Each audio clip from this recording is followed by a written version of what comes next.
মানবতা ক্লাব প্রতিদ্বন্দ্বিতা চেনে না, আর সেটাই আবারও প্রমাণ করলেন লিওনেল মেসি। স্পেনের ভয়াবহ দাবানলে ক্ষতিগ্রস্ত মানুষের পাশে দাঁড়িয়ে প্রায় ৮০,০০০ ইউরো অর্থাৎ বাংলাদেশি মুদ্রায় প্রায় ১ কোটি টাকা অনুদান দিয়েছেন আর্জেন্টাইন এই মহাতারকা। এমন উদ্যোগে এখন প্রশংসায় ভাসছেন মেসি।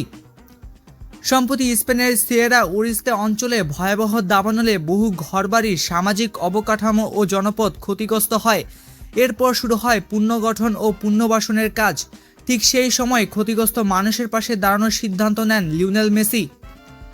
স্পেনের দেওয়া এই অর্থ ক্ষতিগ্রস্ত এলাকার পুনর্নির্মাণ, সামাজিক কেন্দ্র সংস্কার এবং দুর্গত পরিবারগুলোর পুনর্বাসন কার্যক্রমে ব্যবহার করা হবে।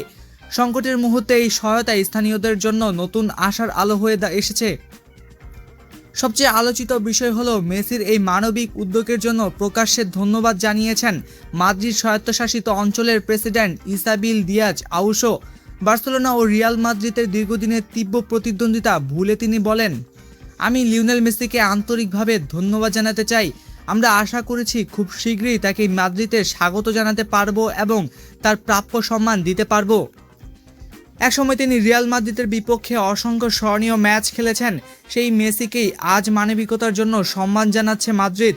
ফুটবলের প্রতিদ্বন্দ্বিতার ঊর্ধ্বে উঠে এই দৃশ্য সত্যিই অনন্য। এদিকে খবরটি প্রকাশের পর সামাজিক যোগাযোগ মাধ্যমে শুরু হয়েছে প্রশংসার বন্যা। অনেকেই লিখেছেন মাঠে তিনি সর্বকালের সেরা, আর মাঠের বাইরেও একজন অসাধারণ মানুষ। আবার কেউ বলেছেন মহানুভবতার কোনো ক্লাব নেই, কোনো সীমানা নেই। যদিও বিশ্বের অন্যতম ধনী ক্রীড়াবিদের জন্য ৮০,০০০ ইউরো খুব বড় অঙ্ক নাও হতে পারে, তবে বিপদের সময় দ্রুত এগিয়ে আসাই সবচেয়ে বড় বিষয়, আর সেটি করে আবারও কোটি ভক্তের হৃদয় জয় করলেন লিওনেল মেসি। আপনার কি মনে হয় মাঠের সাফল্যের পাশাপাশি মানবিক কাজের কারণেও কি লিওনেল মেসি কোটি মানুষের হৃদয়ে বিশেষ জায়গা করে নিয়েছে? আপনার মতামত অবশ্যই কমেন্টে জানান।